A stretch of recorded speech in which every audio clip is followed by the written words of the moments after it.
men are allowed to marry for 4 women? And the second one is, how can you prove that Jesus was not crucified? Brother, there's two questions. But are you a Christian? I am. Brother, there's two questions. That why does Islam permit a man to have up to 4 wives? Why does Islam permit a man to have more than one wife? And second question, how can you prove that Jesus Christ, peace be upon him, was not crucified? That Quran is the only religious book on the face of the earth which says marry only one. You read the Bible, you read the Ramayana, you read the Mahabharata, you read the Veda. No religious book on the face of the earth says marry only one besides the Quran. If you read Ramayana, the Hindu scriptures, the father of Sri Ram, he had more than one wife. If you read Mahabharata, Sri Krishna, how many wives he had? 4, 10, 1,000, 10,000. He had 16,108 wives. So if Sri Krishna can have 16,108 wives, so why can't Muslims have maximum up to 4? If you read the Old Testament, it says that Solomon, peace be upon him, had 700 wives. Abraham, peace be upon him, had 3 wives. So Old Testament tells you can marry as many wives as you want. Same as the New Testament says that you should follow Old Testament. So in Hinduism, in Christianity, in Judaism, you can marry as many as you want. It is later on that the church put a restriction that Christians should marry only one. It is later on Rabbi Benjamin Yehuda passed a synod and say that Jews should marry only one. Otherwise, previously, they used to marry as many as they wished. It is the Indian penal code in India in 1954 that put a restriction and said under the Hindu Special Marriage Act, the Hindus should marry only one. But the scriptures put no restrictions. Let's analyze what does the Quran say. Quran says in Surah Nisa chapter 4 verse number 3, marry women of your choice in 2s, 3s or 4s, but if you can't do justice, marry only one. This statement, if you can't do justice, marry only one, is only given in the Quran and no other religious scriptures. Let us analyze why does Quran give permission for the Muslim men to marry more than one woman, maximum 4. The reason is that by nature, male and female are born in equal proportion. But if you ask any pediatrician, he will tell you, the doctor of the children, that the female child is stronger than the male child in fighting germs and diseases. So you have more deaths among the male children as compared to female children. So in pediatric age itself, the females are more than the males. As life goes on, there is death due to wars, due to alcoholism, due to drug addiction, due to accident. In all these cases, more men are dying as compared to females. So today in the world, there are more females as compared to males.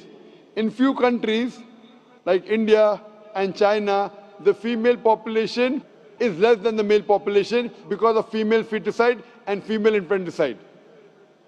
In India, according to a BBC report, every day more than 1,000 fetuses are being aborted after they are identified as females. If you multiply this figure by 365, you get a total of more than 1 million fetuses are being aborted every year in India after they are identified that they are females. According to the Tamil Nadu government hospital report, out of 10 females born alive, 4 are put to death. If you stop this evil practice of female feticide and female infanticide in India, even in India, the female population will become more than the male population. Even in China, if you stop this evil practice, the female population will become more than the male population. Today, if you analyze, in USA alone, there are 4.7 million females more than males. In UK alone, there are 1.2 million females more than males. In Germany alone, there are 1.6 million females more than males. In Russia alone, there are 10.6 million females more than males. And God alone knows that how many females are more than males throughout the world. If I agree with you that one man should only marry one woman, and suppose your sister happens to live in America, or suppose my sister happens to live in USA, and the market is saturated, every man has found a wife for himself, yet there will be 4.7 million females who will not find life partner. And if your sister happens to be one of them, or if my sister happens to be one of the 4.7 million females who have not found a life partner for themselves, the only option for them is that she either marries a man who already has a wife or becomes public property. Public property, such a harsh word. It is the most sophisticated word I can use. I cannot use a better word. You know, in America, today the statistics tell us, on average, a man has 8 different sexual partners before he settles down with one. Having mistresses in USA is very common. 5, 10, 20, 30, no problem. Having more than one legal wife, it doesn't go down their throat. When a woman is a mistress, she doesn't get her rights. She is dishonored. She is not treated well. In Islam, when a woman becomes the second wife, she gets the honor, she gets the right, she's treated well. Any modest woman, if you ask her, that would you prefer being a second wife of a man who is already married or become public property, they would opt for the first. So Islam has given permission for some men to have more than one wife to protect the modesty of the woman. Coming to your second question. Is it allowed for ladies to marry 4 men? Brother, you're asking counter question, the time is limited. You asked 2 questions, now you're asking a 3rd question. Are you convinced with the first answer? I'm convinced with the first one. MashaAllah, so you're convinced, okay. The brother asked that, is a woman allowed to have more than one husband? If you do that, this problem will be exaggerated more. I mean in Muslims, in Muslims. As it is, women are more than men. If women marry more than one husband, the problem will be exaggerated. Point number 1. Point number 2, if a man has more than one wife and if the child is born, you can easily identify who is the father, who is the mother. If a woman has more than one husband and if the child is born... But DNA is still allowed. Brother, let me finish the answer, na? You asked the question, was I interfering? Was I interrupting? Yes or no? No. No. So why are you interrupting? After I finish, you can ask, na? I'm a medical doctor. Are you a medical doctor? No. I'm a medical doctor. I know about DNA testing. I'll come to it.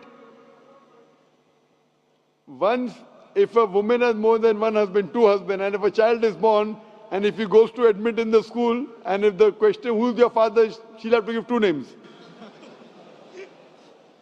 You're talking about DNA testing. I know about it. DNA testing is recent. Was DNA testing there 50 years back? Was it there? No. It's a new recent discovery, yet it's not 100%. Even if I agree it's 100%, it is now, it wasn't there before. Islam is there since time immemorial. And this is not the only reason. Even if I agree tomorrow it becomes 100% perfect, this is not the only reason. Today science tells us that man is more polygamous in nature as compared to the female. Today science tells us that during menstrual cycle, the female undergoes certain psychological changes.